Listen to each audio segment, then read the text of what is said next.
The street where it all began had the kind of polished charm that seemed designed to impress out-of-town relatives.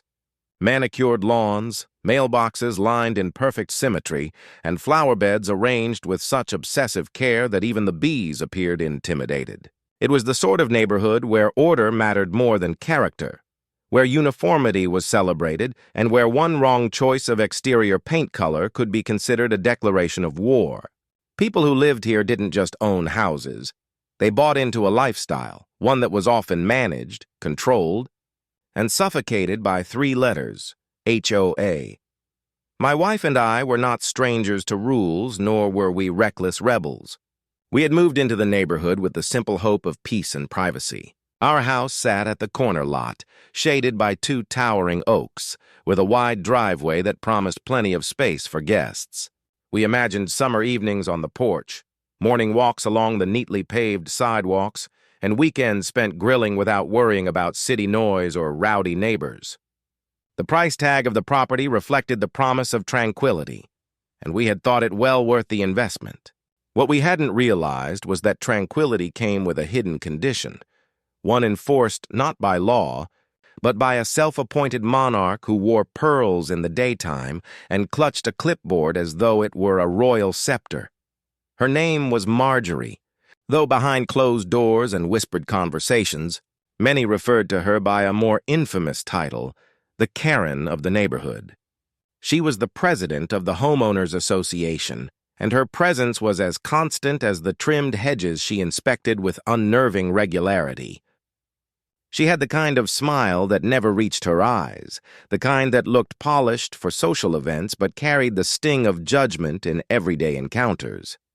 From the very first day we moved in, we felt her gaze measure us like we were an unapproved addition to her kingdom. The introduction came quickly, though it was less a welcome than it was a demand. Within 48 hours of unloading our last box, Marjorie appeared on our front porch, clipboard in hand, a packet of papers tucked beneath her arm. She spoke in a tone that blended artificial sweetness with underlying authority, making it clear she wasn't there to extend neighborly kindness, but to enforce participation. She insisted that all homeowners in this subdivision were required to join the HOA. She flipped through pages of bylaws, maintenance requirements, and fee schedules as if she were presenting gospel.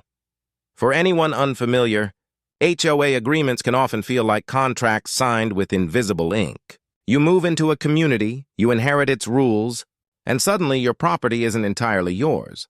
It's partly owned by a collective that determines what shade your shutters can be, how often your grass must be cut, and whether a holiday decoration has overstayed its welcome. Yet in our case, there was a crucial detail she overlooked. Our house, though within the geographic limits of the subdivision, had been built on a parcel of land that predated the establishment of the Homeowners Association. The original owner had resisted annexation into the HOA, and that exemption remained. Legally, we were free from its clutches. When my wife pointed this out with calm certainty, citing the property deed and legal records, Marjorie's smile faltered. It wasn't the sort of falter one sees from embarrassment. It was the twitch of someone who had been challenged in their authority. She assured us that there must be a mistake, that all residents were bound by the same covenant, that no exceptions could exist. But the truth was stubborn, and so were the papers we held.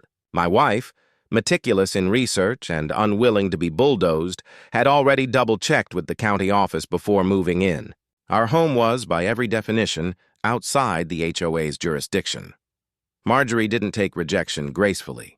From that day forward, we became a fixation. At first, it manifested in subtle ways. She would pause in front of our lawn longer than she did anyone else's, eyes scanning for the slightest imperfection. She made comments about our choice of outdoor furniture, noting loudly enough for passers-by that most residents prefer neutral tones for consistency. She scrutinized the garbage bins on collection days, pointing out if the lids weren't fully closed or if they had been left out past noon. Each interaction was laced with a quiet hostility, a reminder that in her mind, we were intruders who had evaded her authority. The breaking point of the first week came when a formal letter arrived in our mailbox. It was stamped with the HOA's emblem, printed on official stationery and addressed with the precision of bureaucratic formality. The letter stated, in no uncertain terms, that we were required to attend the next HOA board meeting, at which time our status as residents would be reviewed. The phrasing was both laughable and alarming. How could one's status as a homeowner, backed by a deed and a mortgage, be reviewed by neighbors with clipboards? And yet here it was in black and white. We didn't attend. My wife refused, not out of negligence, but out of principle. To attend would be to acknowledge their authority over us, and that was something she would not do. She placed the letter back in its envelope, tucked it into a folder of documents labeled HOA harassment, and returned to her morning coffee without a flicker of doubt. She carried herself with the quiet confidence of someone who knew the law was on her side. What Marjorie did not know, and what made this unfolding conflict so uniquely perilous, was that my wife was not simply confident. She was the sheriff of the county. To understand the magnitude of that detail, one must understand my wife's presence. She was not a sheriff by title alone. She embodied it in every step, every decision, every word spoken with measured authority. Years of service had carved into her a reputation of fairness, balanced with firmness. She was respected, sometimes feared, but never underestimated. Her uniform might have been neatly hung in the closet at home, but the weight of its authority lingered in her posture, in her gaze, in the certainty with which she faced confrontation. To Marjorie, she was just another homeowner to be corralled into compliance. To us, it was almost comical that the HOA president was attempting to strong-arm the very person tasked with upholding the actual law. The escalation came swiftly after the missed meeting. Marjorie, unwilling to accept defeat, decided that the matter had shifted from administrative oversight to outright rebellion. She began a campaign, subtle at first, then bolder. Flyers appeared in neighbors' mailboxes urging community solidarity and warning about the dangers of non-compliant households. Sidewalk whispers grew louder, often delivered within earshot, about residents who didn't respect the values of the neighborhood. Cars slowed in front of our house more frequently, their drivers craning their necks to catch a glimpse of the supposed troublemakers. But the defining moment, the one that transformed petty tension into full-blown hostility, occurred one humid Saturday morning. My wife had just finished trimming a few branches that overhung our driveway when the wail of sirens cut through the quiet suburb. 2 patrol cars rolled up, lights flashing, drawing curtains to twitch and doors to crack open across the street. And who was standing proudly on the curb, waving them down with exaggerated gestures? Marjorie. She had called the police. Her claim, as we would later learn, was that we were refusing lawful directives from the Homeowners Association, that we were creating a hostile environment, and that our property was in violation of community standards. She presented it with the flourish of someone who believed she had orchestrated a masterstroke, her pearl necklace glinting in the sun as if to punctuate her performance. The officers approached with caution, unsure of the nature of the complaint. From the outside, it must have seemed bizarre. A picture-perfect suburban home, a neatly kept lawn, and a homeowner standing calmly with pruning shears in hand, contrasted against a neighbor gesturing wildly and insisting upon legal violations. My wife, still in her work gloves, simply raised an eyebrow at the scene unfolding. She didn't rush to explain, didn't panic, didn't even look surprised. She only removed her gloves slowly, set the shears on the porch railing, and prepared herself for the absurdity that was about to ensue. And here is where the story began to stretch beyond mere neighborhood drama into something almost cinematic. Because the moment those officers stepped onto our driveway and asked for an explanation, the weight of reality began to shift. They were speaking not just to a homeowner accused of HOA non-compliance, but to their commanding sheriff, the woman who signed their schedules, reviewed their reports, and led their department with unshakable authority. The revelation didn't happen instantly. At first, they listened to Marjorie's tirade, nodding politely, jotting down notes that were more for show than necessity. They then turned to my wife, expecting perhaps excuses or defensiveness. What they received instead was a calm, measured explanation of property law, jurisdiction, and the fact that HOAs do not supersede county authority. And when she finally produced her badge, not as a weapon, But as an unshakable fact, the entire tone of the encounter shifted. The officers exchanged glances, a silent acknowledgement of the precarious situation they now found themselves in. Marjorie, oblivious to the gravity of the moment, continued to demand citations, fines, and immediate compliance. She hadn't realized yet that the very system of law she attempted to weaponize had turned against her. Neighbors watched from their porches and windows, whispers growing into murmurs. The spectacle had drawn an audience, and with it the first cracks in Marjorie's carefully maintained image of power. She had overplayed her hand, calling in the authorities against someone who was the authority. And in that moment, though the confrontation ended without arrests or fines, something far more significant had taken root. The war between the HOA president and the sheriff had officially begun. The first battle had been fought on our driveway, under the gaze of neighbors and flashing lights. It ended not with victory declared, but with tension simmering hotter than before. Marjorie retreated, but not defeated. My wife returned indoors, her expression unreadable. But I could see in her eyes that this was not the end. It was only the beginning. And so, with one misguided phone call, the stage was set for a neighborhood feud that would spiral beyond anyone's imagination. The fallout from that Saturday morning incident lingered in the air like the scent of freshly cut grass after rain. For most neighbors, it had been a spectacle, a free performance to break up the monotony of manicured suburban life. For Marjorie, however, it was nothing short of humiliation. She had strutted out onto our street, clipboard clutched to her chest like armor, certain that she was about to deliver a devastating blow to the outliers who dared defy her. Instead, she found herself face to face with a truth she hadn't anticipated. Her authority ended where the law began. And unfortunately for her, the law lived under our roof. But Marjorie was not the sort to admit defeat. People like her thrived on control. It was the fuel that kept their carefully constructed image intact. When that control was threatened, they didn't retreat permanently. They regrouped, recalibrated, and launched their attack from another angle. By Monday morning, her humiliation had hardened into determination, and her new campaign was ready to begin. It started with whispers, the kind that travel faster than facts. In neighborhoods like ours, gossip was the currency that bought loyalty, and Marjorie spent it liberally. The story that spread was not one of her overreach or miscalculation. Instead, it was twisted into a narrative where she was the victim of hostility, unfairly targeted by newcomers who refused to respect community traditions.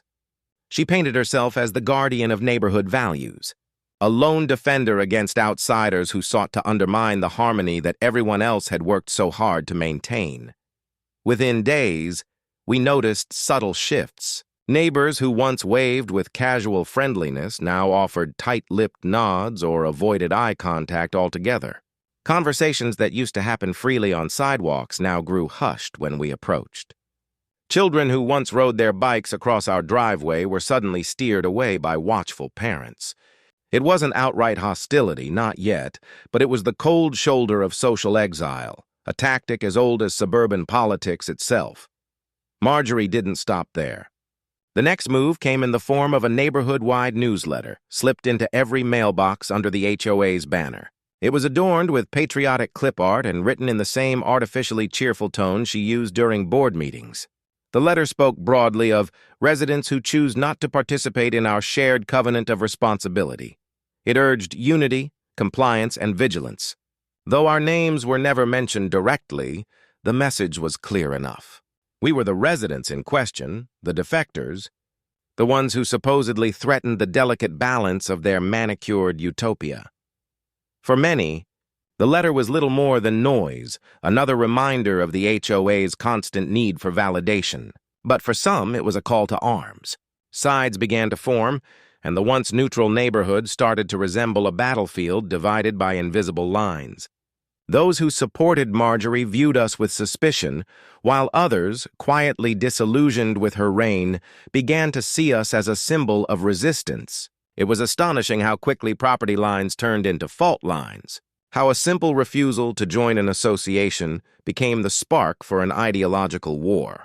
My wife, ever composed, treated the situation with the same steady resolve she applied to her work as sheriff. She was not one to be rattled by whispers or newsletters.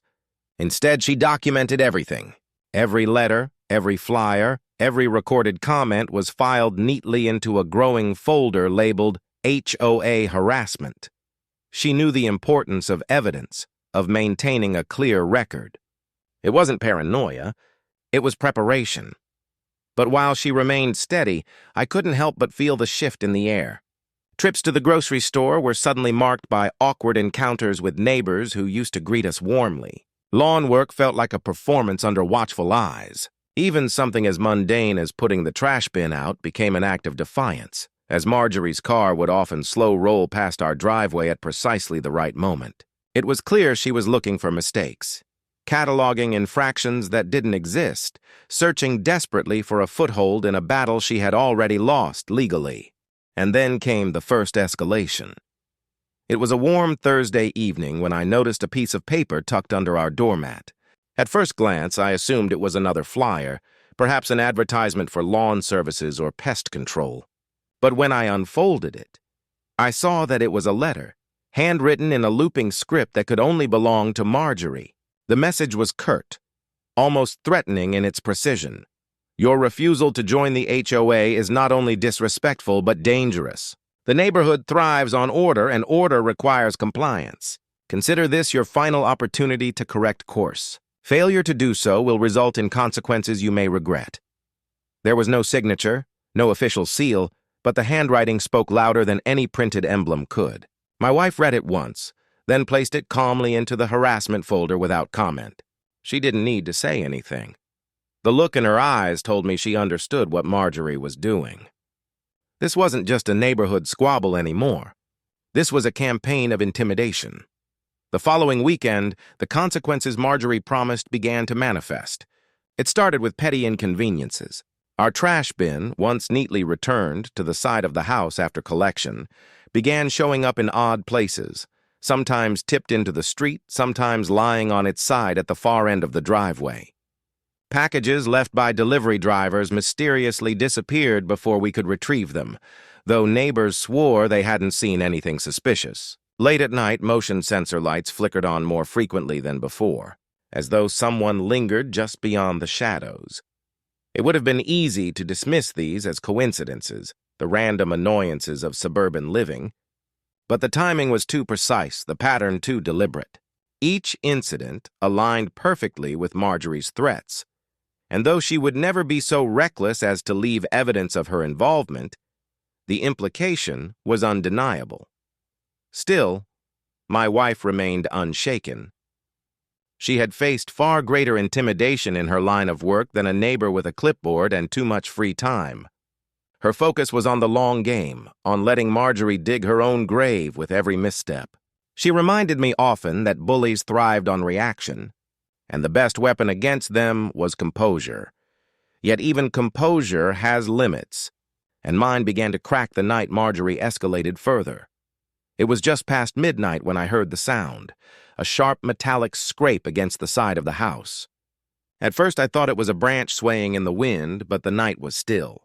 The sound came again, deliberate this time, like metal dragging across siding. I pulled back the curtain and caught a glimpse of a shadow darting across the lawn, vanishing into the darkness. Whoever it was, they had been close, too close. The next morning I discovered the mark, a long, deliberate scratch along the side panel of our garage.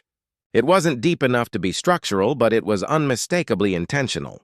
My stomach turned as I realized that this was no longer about letters or gossip. Someone had stepped onto our property, crossed the invisible boundary that separated petty harassment from criminal behavior. When my wife saw it, she didn't flinch.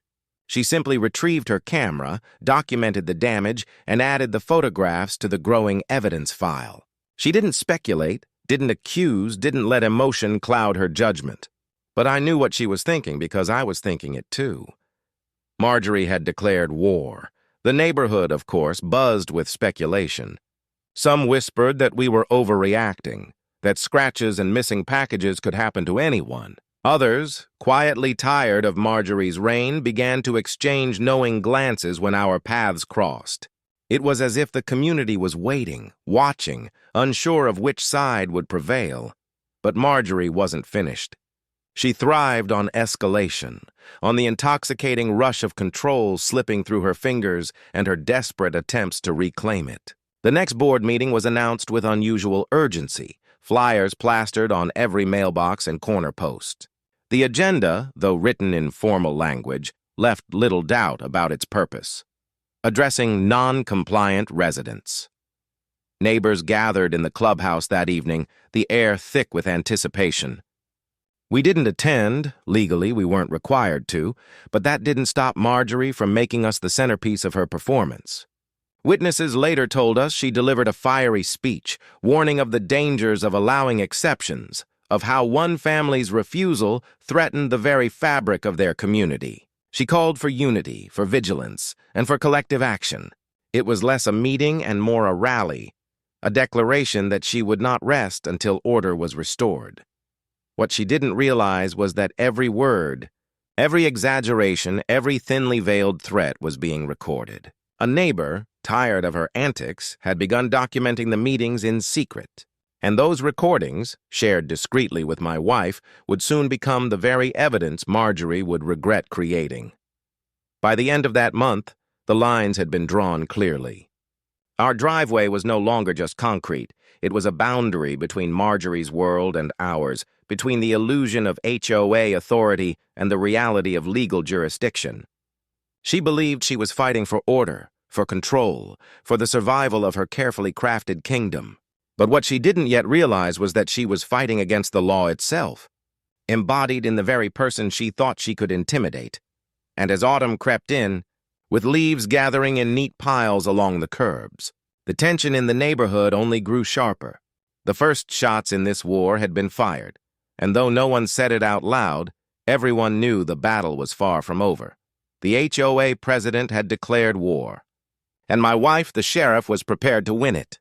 If the neighborhood had once been defined by its uniformity, by the perfect symmetry of hedges and identical mailboxes, that illusion shattered in the weeks that followed Marjorie's fiery HOA rally. It was as though every front yard, every porch, every driveway had become a battlefield where loyalty was silently displayed. Siding with Marjorie meant subtle nods, averted glances toward us, and signs of compliance, lawns trimmed to the millimeter, holiday decorations taken down on the precise date dictated by the handbook, cars parked at exact angles in driveways as though to demonstrate allegiance through geometry. Siding with us, though less openly displayed, manifested in small acts of quiet rebellion. A neighbor leaving their Christmas lights up a week longer than usual, another painting shutters a shade darker than the approved palette, or a resident casually waving to us even when Marjorie's car lingered nearby. It was remarkable how quickly order crumbled into factions. Suburbia was built on the illusion of harmony, but beneath the surface there had always been tension, a desire for individuality suffocated by the weight of imposed rules. Our refusal to bend to Marjorie's authority was the crack in the dam, and now water was seeping through faster than she could patch it. The HOA president had not just picked a fight with us. She had triggered a reckoning within the very community she sought to control. The retaliation became more creative, though never overt enough to be directly traced back to her. One morning, we found a large rock positioned in our driveway, painted with the word "Join" in bold, dripping letters. Another day, our mailbox was stuffed not with letters or bills, but with photocopies of the HOA bylaws, stapled together and crammed so tightly that it took me 15 minutes to pry them free. The absurdity of it all might have been laughable if not for the underlying malice. It carried neighbors began whispering about the sheriff's house, though many of them still didn't realize the significance of that title. To them, it was just a nickname, a symbol of resistance against Marjorie's rule. But those who did know, those who had seen the badge quietly displayed during that first police encounter, watched with fascination. They knew the storm Marjorie was summoning was not just neighborhood drama, but something far more consequential. My wife, true to her nature, remained steady. She neither retaliated nor cowered. Instead, she continued documenting every incident, her growing file now resembling a case dossier rather than a stack of homeowner complaints. She knew patience was her greatest weapon. While Marjorie flailed in desperation, creating enemies among her own supposed allies, my wife waited, biding her time, allowing the HOA president to bury herself in her own mistakes. But waiting did not make life easier. The hostility seeped into everyday routines. I remember vividly the Saturday morning I walked outside to find tire tracks across our front lawn, deep grooves pressed into the grass as though someone had deliberately swerved to leave their mark. Across the street, curtains twitched, eyes peered, but no one spoke. It was a performance staged for an audience too fearful to intervene. I took photographs, measured the tracks, and added them to the evidence. Still, the silence of the neighborhood weighed heavier than the damage itself. The following week, another escalation came, not through vandalism, but through bureaucracy. A letter arrived, this time not handwritten or slipped under a doormat, but delivered by certified mail. It bore the HOA's emblem in bold at the top, and inside, a formal notice of non-compliance. According to the letter, we were in violation of multiple community standards, improper placement of trash bins, unapproved exterior paint color, and failure to maintain lawn height. Every accusation was false. Our bins were stored neatly, our paint color had been approved by the county years before, and our lawn was trimmed weekly with precision. It was a paper assault, an attempt to create a record of wrongdoing where none existed. My wife read it carefully, her expression calm but her jaw set. She drafted a response, not in anger but in professional precision, citing property law, county exemptions, and the legal precedent that exempted our parcel from HOA jurisdiction. She sent it certified, ensuring it would become part of the official record. It was the kind of response that didn't just reject their claims but dismantled them point by point, leaving no room for ambiguity. And still, Marjorie pressed on. Her next tactic was social pressure. Block parties, once casual gatherings of neighbors sharing food and conversation, suddenly became stages for speeches about unity and tradition. Attendance was expected, participation demanded. We, of course, were excluded. Invitations never arrived, though we heard the music and laughter drifting across the street on warm evenings. It was less about celebration and more about spectacle, a demonstration of who belonged and who did not. Yet, ironically, the more Marjorie pushed, the more cracks appeared in her own empire. Not everyone agreed with her crusade. Some neighbors, weary of constant policing and endless rules, began to see her true nature more clearly. One by one, small gestures of quiet support emerged. A neighbor across the street slipped a note into our mailbox, unsigned, thanking us for standing firm. Another left a plate of cookies on our porch with no explanation, only a small smiley face drawn on the napkin. These were not grand gestures, but they were enough to remind us that Marjorie's reign was not absolute. The tension reached a boiling point on a chilly October evening when a second police call was made. This time, the accusation was more serious: suspicious activity at our property. 2 patrol cars arrived once again, lights flashing, neighbors watching from their porches like spectators at a play. Marjorie stood nearby, arms crossed, a smug expression plastered on her face. She believed she had found her trump card, that by escalating the accusations, she could finally force the law to act on her behalf. But once again, the irony of the situation became her undoing. The officers who arrived were not just colleagues of my wife, they were deputies who reported directly to her. The moment they recognized her, the dynamic shifted entirely. They treated her not as a suspect, but as their commanding officer, their respect evident in every word and gesture. Marjorie, oblivious, continued her performance, insisting that our household was a threat to community safety. When my wife stepped forward, badge in hand, and calmly explained the situation, the officers' expressions hardened, not toward her, but toward Marjorie. They knew, as she did, that false reports to law enforcement were not just petty complaints. They were crimes. Though no arrests were made that night, the warning was clear. Marjorie was playing with fire, and sooner or later she would get burned. The neighborhood buzzed louder than ever after that incident. Whispers spread quickly, rumors multiplying like wildfire.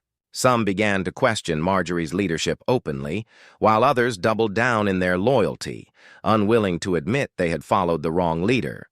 The community was divided, the harmony shattered, and all because one woman could not accept the boundaries of her own authority. That night, as we sat on the porch, the weight of it all settled over us. The leaves rustled in the wind, the streetlights cast long shadows, and the silence was heavy with unspoken tension. My wife sipped her coffee, calm as ever, but I could see the calculation in her eyes. She wasn't just waiting anymore, she was planning. And as I looked out across the neighborhood with Marjorie's house glowing ominously across the street, I realized the war was far from over. The lines had been drawn, the battles fought in letters, vandalism, and police calls. But the true confrontation was still ahead, looming like a storm on the horizon. The lawns might have been trimmed, the mailboxes aligned, but beneath the perfect facade of suburbia, chaos had taken root, and there was no going back. If power was a crown, Marjorie had worn hers so long that she believed it permanent, an unshakable fixture atop her carefully coiffed head. But crowns are fragile things, especially when they're made not of gold, but of fear, intimidation, and manipulation. And as autumn deepened and the neighborhood settled into crisp mornings and golden evenings, the cracks in Marjorie's crown began to show. She had overreached, calling the police, filing false notices, orchestrating campaigns of intimidation, and the weight of those choices was beginning to pull her empire apart. Some neighbors remained loyal, clinging to her vision of order like frightened passengers on a sinking ship. Others, quietly emboldened by her failures, began to test the waters of rebellion. The once unified HOA was splintering, and Marjorie, desperate to maintain control, tightened her grip even further. Her strategy shifted from broad intimidation to targeted strikes. If the community could no longer be controlled as a whole, she would make examples out of individuals. She began with us, of course, but quickly turned her attention to anyone who dared sympathize. The neighbor who slipped us that anonymous note of support? Suddenly their mailbox was cited for being non-compliant due to chipped paint. The family that left cookies on our porch? Their lawn was threatened with fines for exceeding the approved grass height by half an inch. It was a reign of selective terror, punishment delivered not through law, but through the petty tyranny of paperwork and peer pressure. Yet for all her efforts, the tide was shifting against her.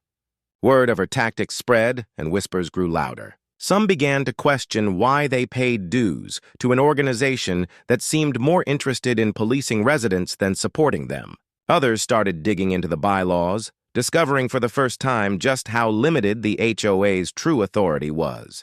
My wife's quiet resistance had sparked something larger, a realization that Marjorie's power was only as strong as the fear she could inspire. But if Marjorie felt her grip loosening, she didn't show it outwardly. In fact, she doubled down. The next HOA meeting was announced with great fanfare, a glossy flyer boasting important community decisions ahead. Though we were not obligated to attend, the very air around the neighborhood vibrated with anticipation. Everyone knew the meeting would be about us, about the sheriff's house, about the war Marjorie insisted on fighting even as her troops began to desert her. The night of the meeting, the clubhouse overflowed. Residents packed the folding chairs, leaned against walls, clustered in doorways. The tension was palpable, an electricity that hummed louder with every passing moment. Marjorie stood at the front, clipboard in hand, pearls gleaming, her smile stretched tight like a mask hiding the storm beneath. She launched into her speech with practiced fervor, speaking of community values, the dangers of non-compliance, and the need for collective unity. She painted us as villains, lawless rebels threatening the very fabric of suburban peace. But this time, something unexpected happened. Instead of nods of agreement or murmurs of support, her words were met with silence. Not the silence of compliance, but the silence of doubt. People shifted in their seats, exchanged glances, frowned at one another. And then, from the back of the room, a voice spoke, calm, steady, but resolute. "What law are they breaking, Marjorie?" The question hung in the air like a thunderclap. Marjorie faltered, just for a second, before recovering with a rehearsed answer about bylaws and community standards. But the damage was done.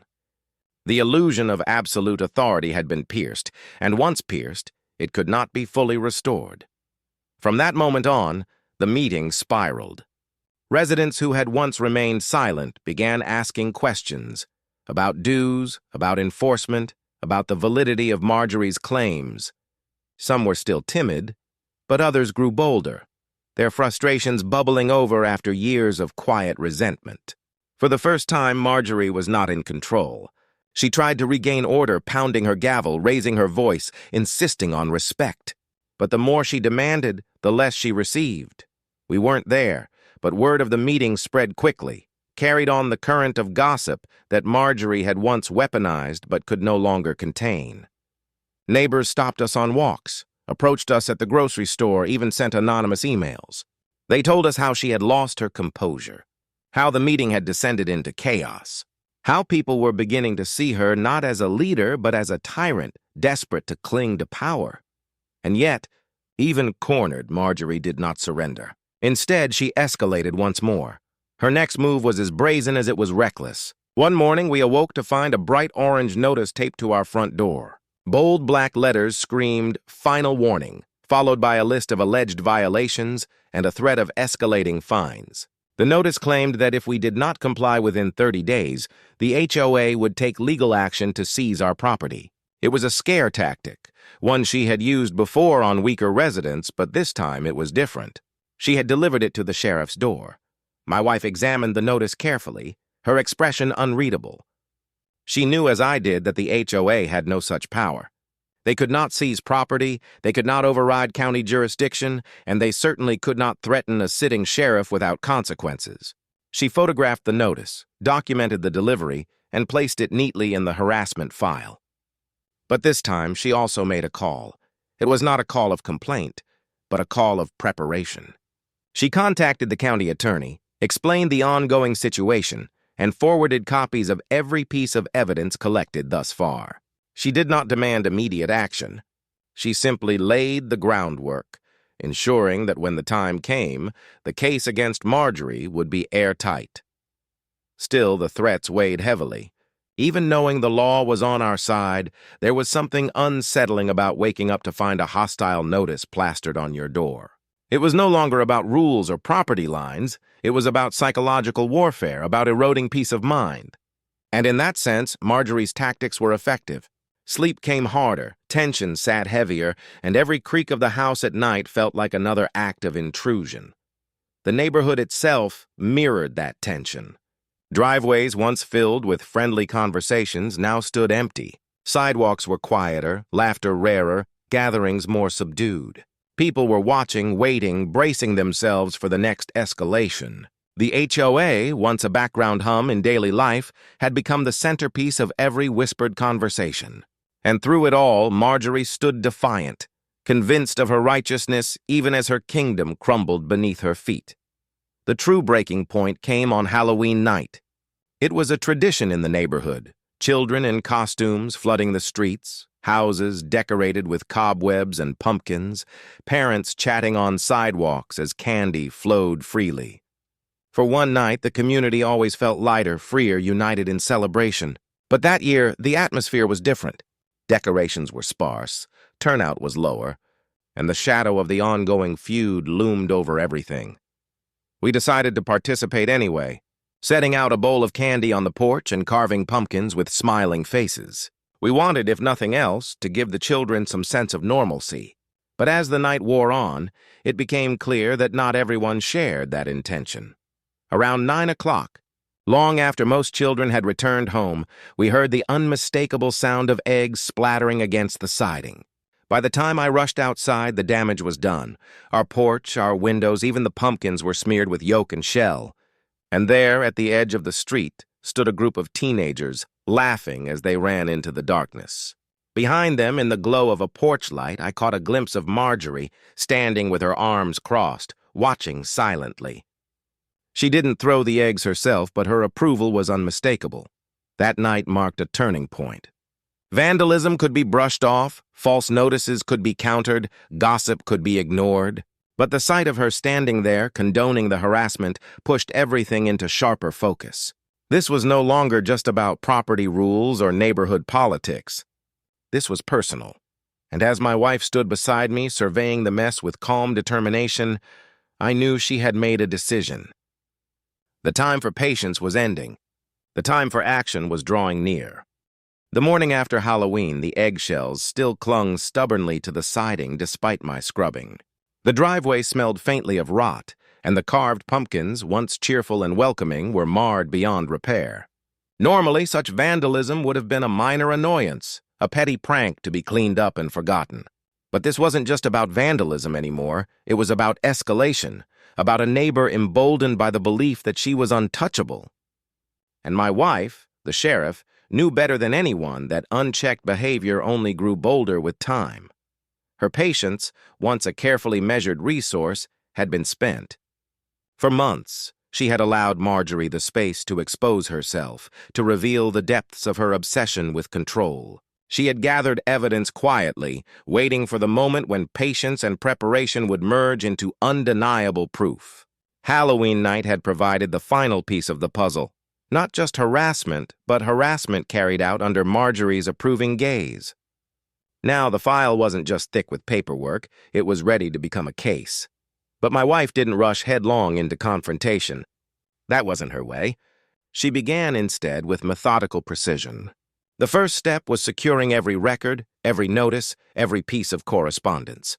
She pulled copies of emails, photographed postings, cataloged fines, and logged dates meticulously.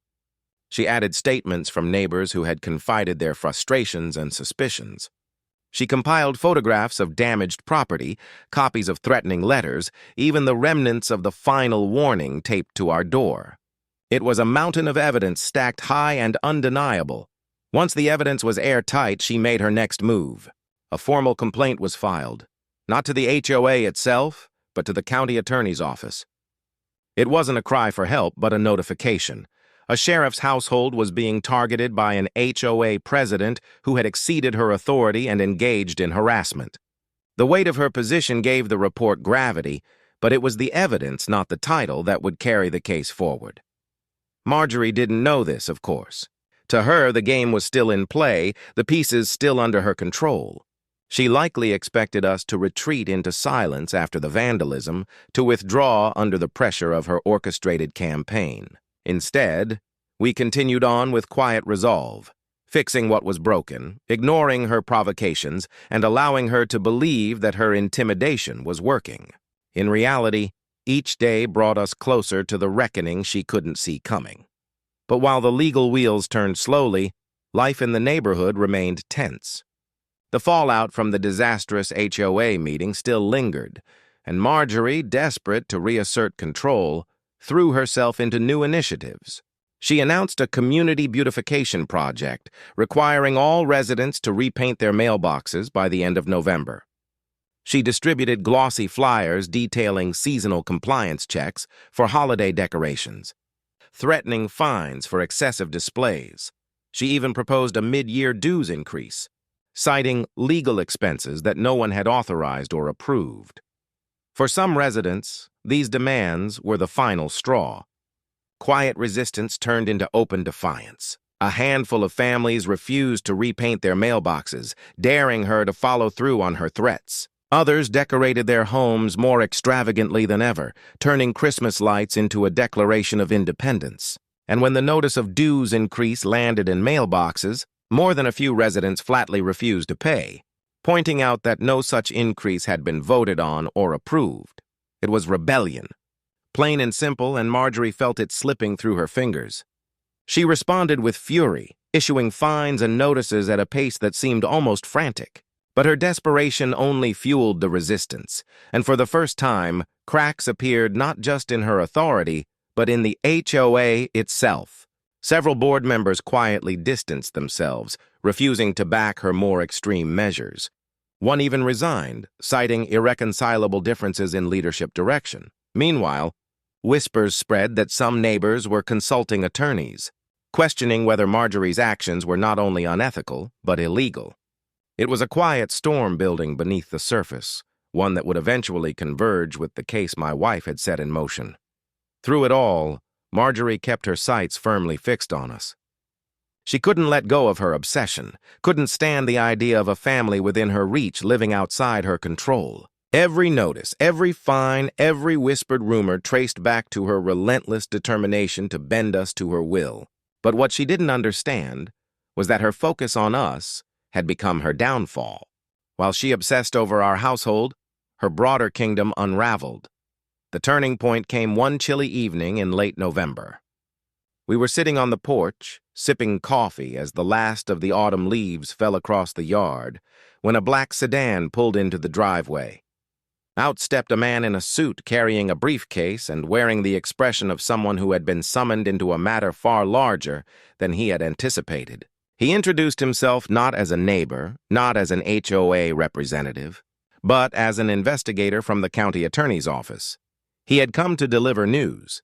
The complaint had been reviewed, the evidence deemed sufficient, and a formal inquiry was underway. The HOA, and by extension Marjorie, were now subjects of a legal investigation into harassment, overreach, and possible misuse of funds. The impact was immediate.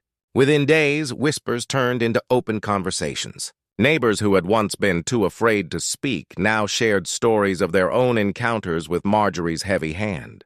Tales of selective enforcement, fabricated violations, unexplained fee increases, all began to surface.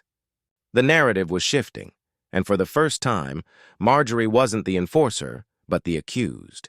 She fought back, of course. She held emergency board meetings, fired off angry newsletters, and painted herself as the victim of a smear campaign orchestrated by outsiders who didn't care about the community. But the more she protested, the less convincing she became. Her carefully constructed persona of benevolent leadership was crumbling, replaced by the image of a petty tyrant cornered by her own excesses. December arrived with frost on the lawns and tension in the air. Holiday decorations sparkled across the neighborhood, but beneath the twinkling lights lay a sense of anticipation. Something was coming, something inevitable, and everyone could feel it. The HOA had long been Marjorie's throne, but now it felt more like a stage, and the curtain was about to fall. Through it all, my wife remained calm. She didn't gloat, didn't boast, didn't even speak of victory. She simply continued doing her job, both as sheriff and as a neighbor. She shoveled snow, waved at children, and carried on as though nothing unusual was happening. But beneath that calm exterior was the quiet certainty of someone who knew the law was on her side, and that justice, though slow, was inexorable. By mid-December, the county attorney's office had requested financial records from the HOA. This sent shockwaves through the community as rumors swirled of mismanaged funds, unauthorized expenses, and questionable reimbursements. Some whispered that Marjorie had used HOA money for personal projects, while others speculated that the legal expenses she cited were little more than a cover for her vendettas. Whether true or not, the request alone was enough to shake confidence further. Marjorie's veneer of control shattered fully at the next board meeting. Attendance was higher than ever, the room packed with residents who had come not to listen, but to demand answers. Voices rose, questions were shouted, and for once, Marjorie could not talk her way out. The meeting ended not with applause or compliance, but with boos and demands for her resignation. For the first time, Marjorie looked small, not in stature but in presence. The woman who had once commanded the neighborhood with iron certainty now stood trembling, her crown slipping beyond repair, and yet, even cornered, even humiliated, she did not quit. Instead, she lashed out with one final desperate move, a lawsuit filed in her name, not the HOA's, against us personally. It was a reckless act, fueled by ego and spite, claiming damages for defamation and loss of reputation. But what Marjorie didn't understand, what she could never understand, was that she had just stepped off the battlefield of petty HOA politics and into the arena of law. And in that arena, my wife was not just a participant. She was the sheriff. The stage was set for a showdown not in driveways or meetings, but in courtrooms. A place where intimidation held no power, where bylaws meant nothing against statutes, and where Marjorie's reign of fear would finally meet the limits of the law. Lawsuits are curious things. On paper, they are sterile. Lines of text, numbered pages, signatures, and seals. But beneath that sterile surface, they carry weight. The weight of time, of money, of reputations placed on the scales of justice. And when Marjorie filed her lawsuit, she believed she was wielding that weight like a weapon. She saw herself as striking the final blow in a battle she had fought for months, certain that dragging us into court would force us into submission. But Marjorie misunderstood the law. To her, it was another tool of intimidation, no different than a threatening letter or a fine slipped under a doormat. She didn't understand that in court the rules changed. You could not bluster your way into victory, nor could you manipulate perception with gossip and newsletters. In court, facts mattered, evidence mattered, and facts and evidence were precisely what she lacked. The summons arrived on a gray morning, the kind of morning where the sun never quite breaks through and the world feels suspended in muted light. The thick envelope bore the county seal, and inside lay the accusations: defamation, emotional distress, damage to reputation. Each claim was worded with dramatic flourish, painting her as the victim of a cruel and calculated campaign. The irony was staggering. For months, she had been the aggressor, the harasser, the instigator, and now she stood before the court claiming injury at the hands of those she had targeted. My wife read the document slowly, line by line, her expression calm, unshaken. This was not unexpected. She had anticipated that Marjorie, desperate and cornered, would attempt something reckless. The lawsuit was a tantrum dressed in legal language, and while it would require time and effort to address, it was far from the devastating blow Marjorie imagined.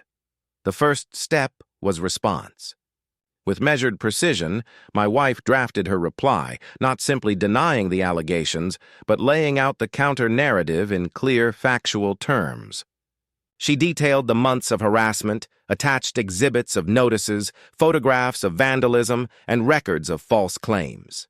She included the ongoing county investigation, noting its relevance to Marjorie's credibility. And she concluded not with anger, but with resolve, a countersuit for harassment and abuse of process. Marjorie had opened the door, and my wife had walked through it, bringing the full weight of her evidence with her. The weeks that followed were consumed by preparation. Depositions were scheduled, discovery requested, witnesses identified. Neighbors who had once whispered their support now found themselves summoned to speak on record. Some were hesitant, fearful of reprisal, but others stepped forward willingly, eager to see the truth laid bare. Stories emerged of fabricated violations, of intimidation, of funds used in ways that raised more questions than answers. Piece by piece, a pattern took shape, a pattern of abuse, of overreach, of control wielded not for the community's good, but for one woman's ego. Marjorie, for her part, approached the process as she approached everything, with bluster and bravado. She arrived at depositions overdressed, pearls gleaming, makeup flawless, as though the courtroom were a stage and she the star. She dismissed questions with haughty disdain, argued with attorneys, and treated the entire proceeding as a performance for an imagined audience. But the law is not impressed by performances. Her evasions only deepened suspicion, and her contradictions piled up like stones in a wall closing around her. As winter deepened, the case moved steadily toward trial. The community, once cowed into silence, now buzzed with anticipation. Neighbors whispered about court dates, speculated on outcomes, and debated what Marjorie's downfall might mean for the HOA. Some were still loyal, clinging to the belief that she was fighting for order against chaos.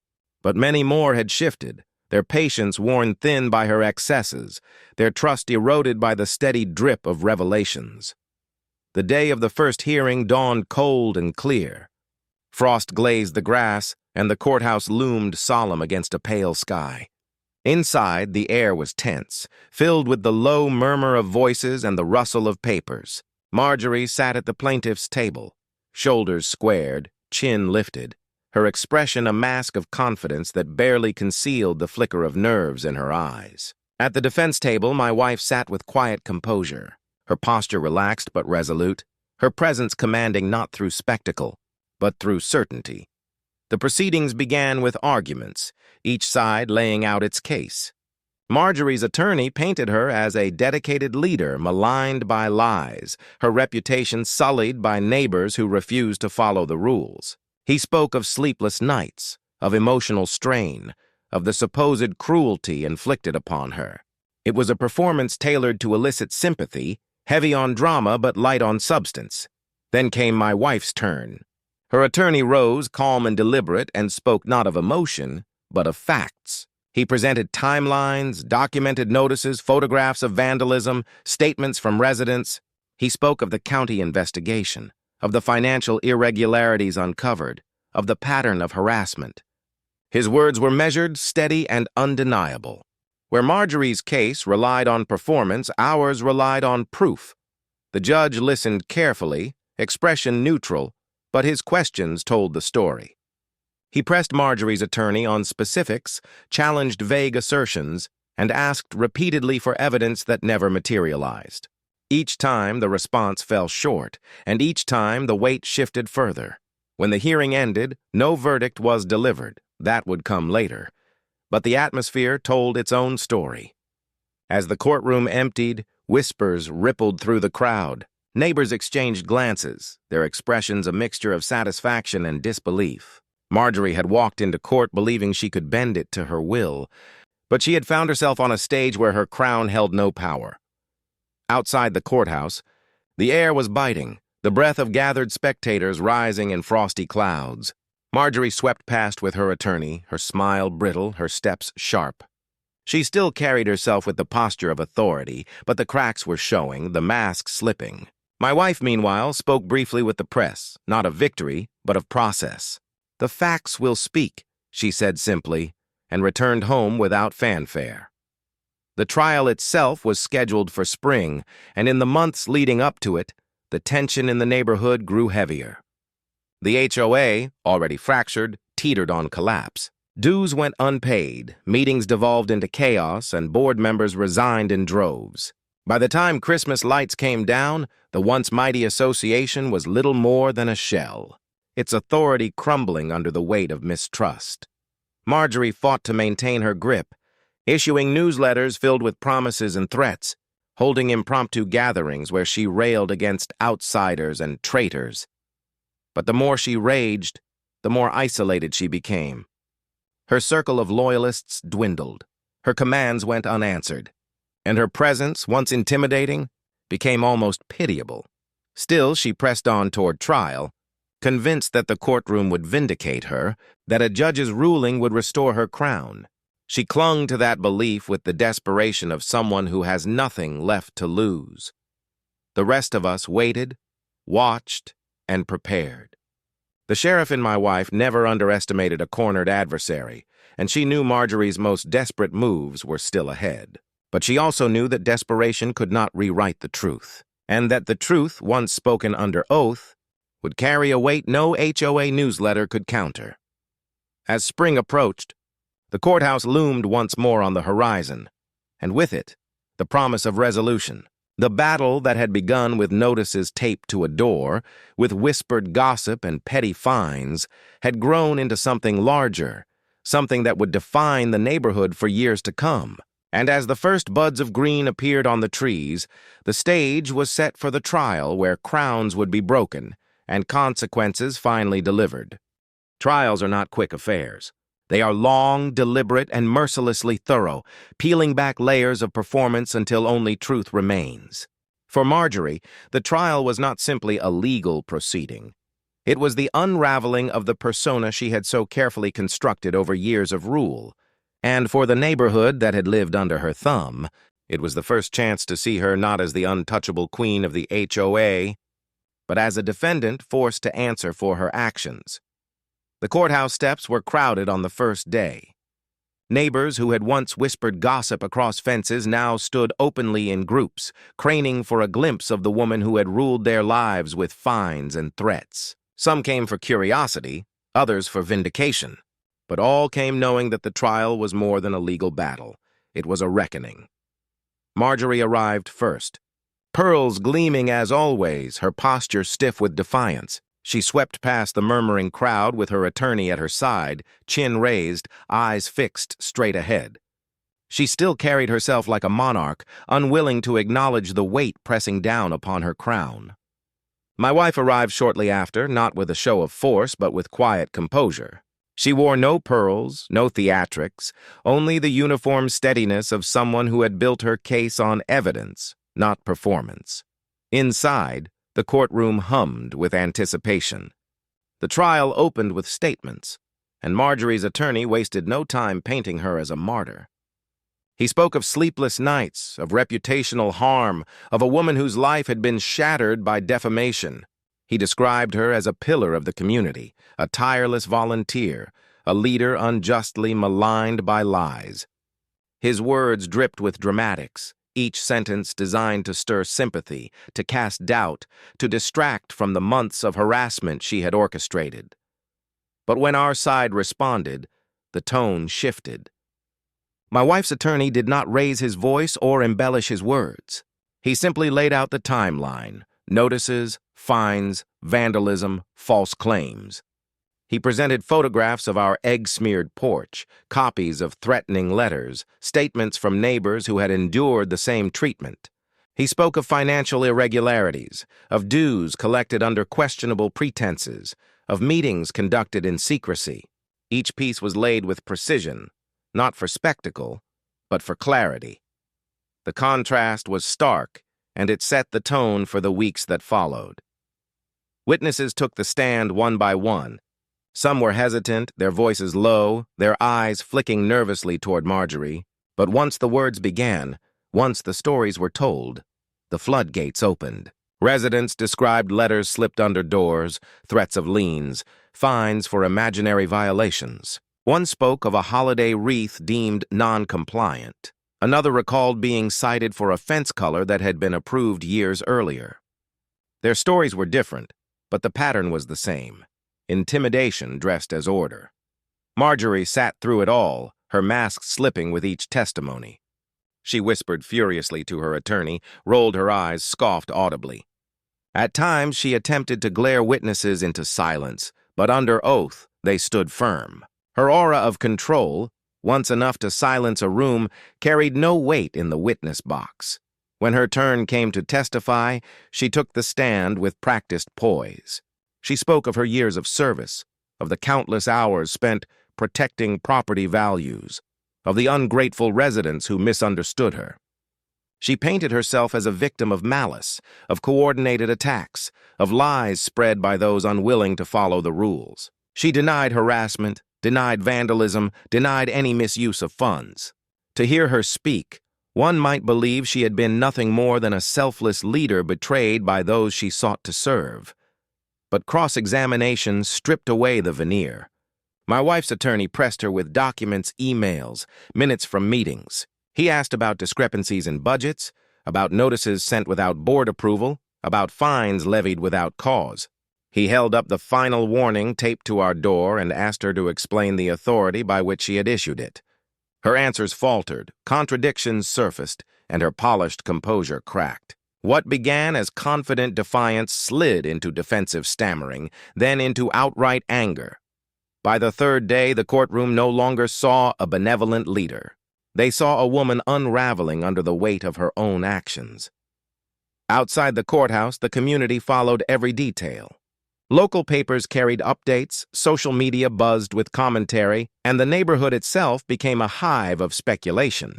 Driveways that had once been silent now hosted animated conversations. People who had once feared to speak of Marjorie now dissected her every word on the stand. The power she had held so tightly was gone, replaced by scrutiny she could not control. The most damning moment came not from a witness, but from the financial records. Presented by an independent auditor, they revealed expenses that could not be explained away. HOA funds had been used for personal reimbursements, purchases unrelated to community maintenance, even travel that no one could verify. Whether intentional or careless, the evidence was clear. Money had been mismanaged and trust had been violated. The revelation landed like a hammer blow. Even her most loyal supporters shifted uncomfortably in their seats, their confidence shaken.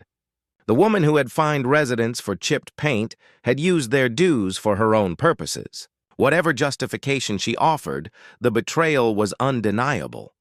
As the trial stretched into its final days, the outcome became increasingly apparent. The defamation claims, weak from the start, had crumbled under scrutiny. The countersuit for harassment and abuse of process, bolstered by months of documentation, stood strong. The judge listened carefully, weighing every argument, but the balance was no longer in doubt. The verdict came on a cool spring morning, the air outside the courthouse filled with blossoms and anticipation. The courtroom was packed, the air thick with tension as the judge read his decision. Marjorie's claims were dismissed in their entirety. Our countersuit was upheld. The HOA president who had ruled through fear was found guilty of harassment and abuse of process. Damages were awarded, costs assigned, and restrictions placed upon her ability to serve in any official capacity within the HOA. The words landed like thunder. Marjorie's face went pale, her mouth opening and closing without sound. Her attorney shuffled papers uselessly, unable to soften the blow. The room, once tense, erupted in murmurs, then in outright chatter. Neighbors leaned toward one another, exchanging looks of relief, a vindication of disbelief that it was finally over. For Marjorie, the trial was the end of her reign. The crown she had worn so long was gone, shattered not by rebellion, but by the law she had so brazenly ignored. She left the courthouse that day not as the queen of the neighborhood, but as a defendant defeated, her empire in ruins. For the neighborhood, it was a turning point. The fear that had hung heavy for years lifted, replaced by cautious hope. The HOA, stripped of its tyrant, faced the daunting task of rebuilding trust. Some wondered if it could ever recover, if the scars left by Marjorie's rule could truly heal. But for the first time in a long time, the community had the chance to decide its own future, free from the shadow of her control, and for my wife, the sheriff who had endured months of harassment with patience and resolve, it was not a moment of triumph, but of closure. She had never sought a crown, never desired power. She had simply stood her ground, defended her home, and trusted in the slow, steady march of justice. But even as the gavel fell and the case closed, we both knew one truth. People like Marjorie rarely accept defeat quietly. And though her crown was broken, her spirit was not.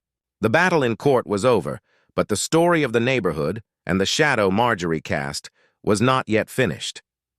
When the trial ended, the courthouse air was filled with the weight of finality. The verdict had been delivered, the gavel had fallen, and the woman who had ruled our neighborhood with an iron grip was stripped of her power. Yet as neighbors streamed out into the sunlight, speaking in hushed tones and cautious smiles, an unspoken truth hung in the air. Endings were rarely as clean as a single decision read aloud. Marjorie's defeat in court had removed her from her throne, but it had not erased the years of fear she had instilled or the habits the community had learned under her reign. People were free, yes, but freedom after tyranny does not come easy. The neighborhood, once so tightly wound under her obsessive control, was now a place without a steady hand, good or bad. For the first time in years, the HOA was leaderless, the board fractured, the rules unenforced, and into that vacuum rushed both relief and uncertainty. The first weeks after the trial felt like a holiday. Residents who had once tiptoed around HOA regulations now openly enjoyed their homes without fear of reprimand. Lawns grew a little longer without warning letters appearing in mailboxes. Children left bikes on driveways without parents rushing to hide them. Holiday decorations spilled across yards with exuberant freedom, unrestrained by color codes or style mandates. There was laughter where once there had been whispers, and for a moment, the neighborhood felt alive again. But freedom also bred disorder. Without clear leadership, disputes that had once been funneled through the HOA now simmered openly. Neighbors bickered about fence heights, about barking dogs, about cars parked too close to property lines. The very structure that had been abused by Marjorie had, in its absence, revealed itself as necessary to some degree. People wanted liberation from tyranny, but they also wanted order, and finding the balance proved harder than anyone expected. The HOA board, diminished and shaken by the trial, struggled to reorganize. Many members had resigned in quiet disgrace, unwilling to admit their complicity in Marjorie's reign, but unable to face the community's anger. The remaining few debated endlessly over how to proceed. Some argued for dissolving the HOA entirely, claiming the experiment had failed beyond repair. Others insisted it could be rebuilt, that it was not the idea of the HOA that had been corrupt, but the person who had wielded it. Meetings dragged on, unresolved, the future uncertain. Meanwhile, Marjorie herself refused to fade into obscurity. Though legally barred from serving on the board, she remained in her house, perched like a dethroned queen in exile. The trial had cost her money, reputation, and influence, but it had not broken her spirit. She walked the streets with her head high, as though daring anyone to look at her differently. She watched from her windows, observed gatherings, and whispered venom into the ears of those still willing to listen. Her presence lingered like smoke in the air, invisible yet impossible to ignore. She no longer had official power, but she still had connections, still had a voice, and most dangerously, still had the willingness to use fear as her weapon. The first signs of her resistance came quietly. Flyers appeared on doorsteps, anonymous but unmistakable in tone. They warned of chaos without proper rules, of falling property values, of outsiders ready to exploit a weakened community. They urged vigilance, hinted at the need for strong leadership, and though they bore no name, the language was Marjorie's through and through. Residents laughed at first, dismissing them as desperate ramblings, but the whispers began nonetheless. A few neighbors, uncomfortable with the growing disorder, found themselves nodding along.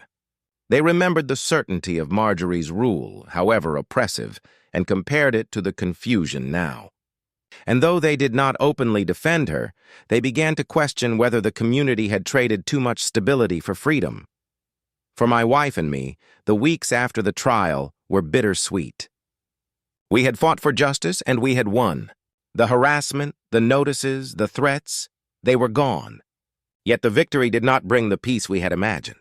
Instead, it brought new battles, subtler but no less exhausting. My wife, ever the sheriff, could not help but feel a responsibility to steady the community. Neighbors turned to her for advice, for guidance, for leadership. Even though she had never sought such a role, at night, we would sit on the porch and watch the street, listening to the new rhythms of the neighborhood. Laughter mixed with arguments, freedom with uncertainty. My wife spoke of rebuilding trust, of guiding the community toward something better, something balanced. But even as she spoke, I could see the shadow in her eyes. She knew, as I did, that Marjorie was not finished. The breaking point came when the HOA attempted to hold its first election since the trial. Flyers went out announcing the date, urging residents to attend and vote for a new board. The meeting was meant to be a fresh start, a chance to rebuild on fairer, more transparent terms. But on the night of the election, chaos reigned.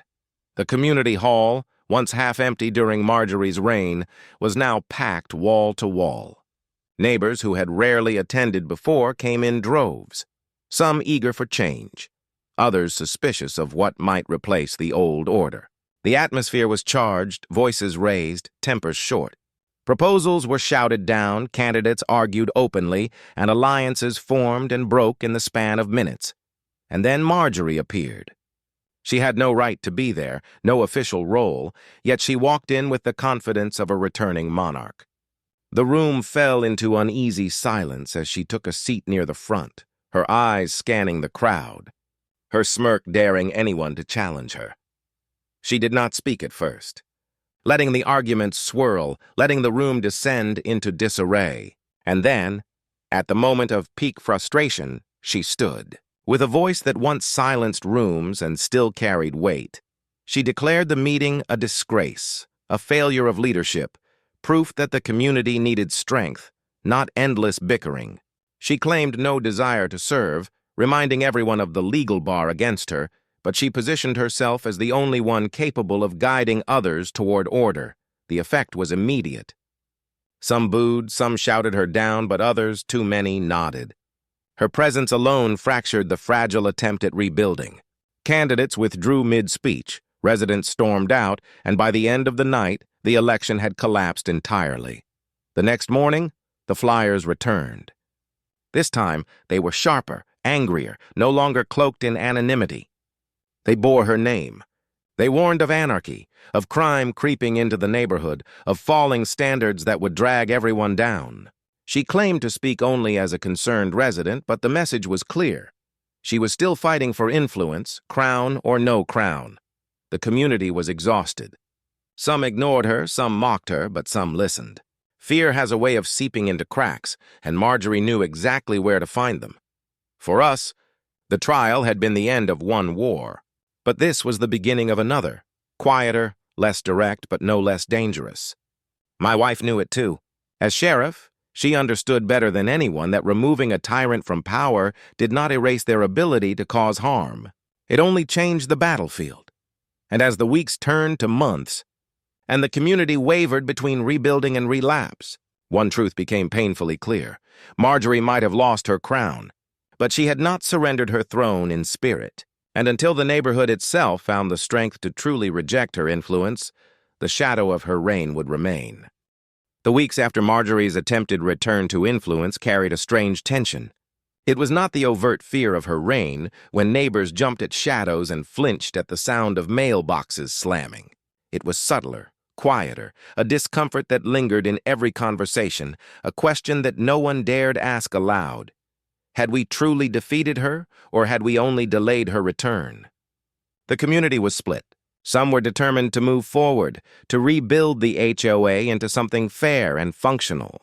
They spoke of transparency, of neighborly respect, of writing rules that served rather than punished. Others, weary of the infighting, gravitated back toward Marjorie's promise of order. They missed the predictability of her control, blind to the oppression that had come with it. Between these groups stretched a widening gulf, and in that gulf Marjorie thrived. She no longer needed official authority. Her power now was suggestion, insinuation, whispers over hedges and murmurs in driveways. She played the role of the wise elder, the experienced leader whose advice, though unofficial, carried weight. Her words sowed doubt in the community's attempts at reform, painting them as naive experiments destined to collapse. And the worst part was she wasn't entirely wrong. The new board, fractured and inexperienced, struggled to hold meetings without descending into chaos. Proposals stalled, tempers flared, and progress was agonizingly slow. For my wife and me, it felt like watching history repeat itself in slow motion. The victory in court, the freedom we had fought so hard for, was slipping through cracks we hadn't foreseen. Marjorie was not reclaiming her crown through force. She was being handed pieces of it back by neighbors too tired to resist. The turning point came in midsummer, at a meeting meant to address the neighborhood's growing disputes.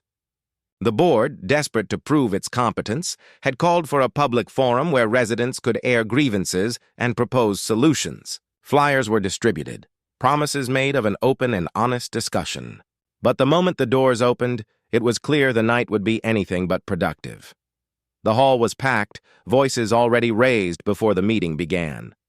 People argued over everything: trash collection, noise complaints, yard maintenance. The board struggled to maintain order, their pleas for patience drowned in a sea of frustration. And then, as though the script had been written in advance, Marjorie rose from her seat. She did not shout. She did not pound the table. She simply spoke, her voice calm, steady, dripping with the authority she no longer officially possessed. She acknowledged the frustrations, the disarray, the failures of the current system. She sympathized with the residents' concerns, offered them understanding, validation, comfort. And then she planted the seed. Perhaps it was time to consider reinstating stronger leadership. Not her, of course, not when the court had barred her, but perhaps someone she could advise, someone willing to restore the order the community so clearly lacked. The room erupted in agreement from some, outrage from others. The board was silenced, their authority undermined in a single speech. And in that moment it became clear, unless something decisive was done, Marjorie would never truly be gone. It was my wife who recognized this first. She had spent her career understanding patterns of power, watching how influence operated in ways the law could not always touch. She knew that Marjorie was not a problem the HOA could solve with policies or meetings. She was a problem of will, of community resolve, of neighbors finally standing together without the crutch of a crown. The final confrontation did not happen in a courtroom or a meeting hall, but in the neighborhood itself, under the unrelenting sun of late summer. It began when Marjorie organized what she called a community gathering. Not an HOA event, she emphasized, merely a casual meeting of concerned residents. But the timing, the flyers, the speeches prepared, it was clear what she intended. Neighbors gathered in her yard, some out of loyalty, others out of curiosity. She stood at the center like a queen on a balcony, speaking of the neighborhood's decline, of the dangers of weak leadership, of the need for someone strong enough to restore order. And as she spoke, I saw the same look in her eyes that I had seen 100 times before. The gleam of control, the hunger for power, the certainty that she could bend the community back under her rule. But this time, something different happened. Neighbors began to push back, not with silence, not with whispers, but with voices raised for all to hear. One woman stood and spoke of the fines she had paid for a holiday wreath deemed inappropriate. Another man described the years of harassment, the notices, the threats, the fear of speaking out. Family after family shared their stories, not in hushed tones, but in the open, in Marjorie's own yard, in front of the very people she hoped to rally. The tide turned quickly. Her supporters faltered, their loyalty shaken by the sheer volume of testimony. For every person who nodded at her words, 3 more stood to recount the damage she had done. The weight of collective memory bore down, stripping her of the illusion she had tried to rebuild. My wife did not lead the charge. She did not need to. She simply stood among the crowd, silent but steady, a reminder of the battle already fought and won. The community, once paralyzed by fear, now found its voice on its own. By the time the gathering ended, Marjorie stood alone. Her words, once commands, now rang hollow. Her promises of order sounded like threats, her calls for strength like desperate pleas. Neighbors walked away, not in fear, but in unity, leaving her isolated in the yard that had once been her throne room. That night, for the first time in years, the neighborhood felt different. Not free of conflict, disputes would always exist, but free of the shadow that had loomed so large. The HOA began the slow process of rebuilding, this time not with fear or control, but with cooperation.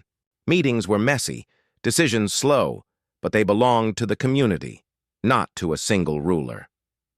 Marjorie remained in her house, a relic of a bygone era, her influence gone, her voice ignored.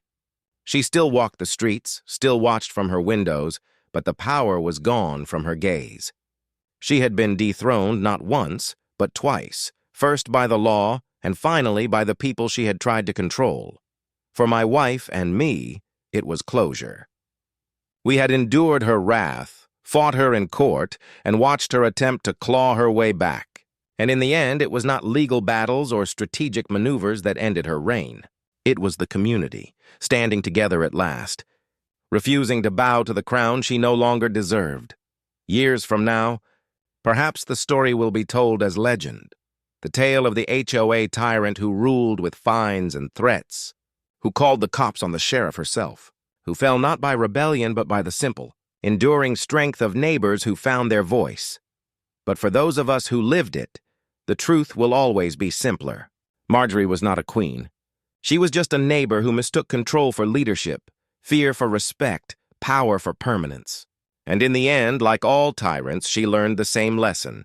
Crowns may glitter, but they are fragile things.